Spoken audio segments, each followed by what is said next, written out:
না সুলকা সুলকা পানি দিয়ে ফুল চুবে খাই। কার সাথে বেয়াদবি করতেছ? বাসায় এমন কেন? লেবু কত? লেবু লবেন যে হ্যাঁ, লেবু তো ভাই জোড়া নেবেন নাকি এমনি ডর্জন ডর্জন নেবেন? কত? ডর্জন 300 টাকা ভাই। হ্যাঁ, 300 টাকা 300 টাকা বুঝি নাই। ডর্জন 300 টাকা 300 টাকা। কথা কানে কানে শোনেন না আপনি? কি বলেন ভাই? হ্যাঁ, কি বলেন? ডর্জন 300 টাকা? কই আছেন আপনি? কোন জায়গায় আছেন কিরে ভাই, কিছুদিন আগেও তো 30 টাকা 40 টাকা করে ডর্জন নিচ্ছে। আপনি? কোন দেশে বসবাস করেন ভাই? বাংলাদেশে। হ্যাঁ, বাংলাদেশে। জানগা তাইলে হ্যাঁ, লেবু কিনতে হবে না।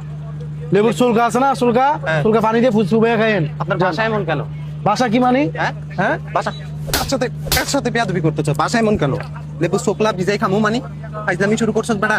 তোরা রমজান আসলে কি শুরু করছ? সিন্ডিকেট শুরু করে দেস নাকি? হ্যাঁ, এই বেটা, গরিব মানুষ খাইতে পারবে লেবু? হ্যাঁ, রমজানে সবাই সারাদিন রোজা রাখি লেবু কিনে, কারণ হচ্ছে কি গলাটা একটু ভিজানোর জন্য। ওই সুযোগে তোরা লেবুর দাম 300 টাকা, ডর্জন 300 টাকা বাড়াই ফেলছস নাকি? হ্যাঁ, তোদের ভিতরে মায়া বলতে কিছু নাই। সব মুসলিম কান্ট্রিতে রমজান আসলে দাম কমে, কিন্তু আমাদের এই বাংলাদেশে রমজান আসলে তোরা কি করো? সিন্ডিকেট করে সবকিছুর দাম বাড়াই আপনি দেয়। জ্ঞান দিয়েন না ভাই, জ্ঞান দিয়েন না মানি? তোরা কি জ্ঞান দিব? তুই প্রথমে কি বলছস? এটা কেন বলছস? হ্যাঁ, আমি লেবু শুকলা ভিজাই খাবো? হ্যাঁ, তোর কি প্রথমে আমি খারাপ কোনো ব্যবহার করছি?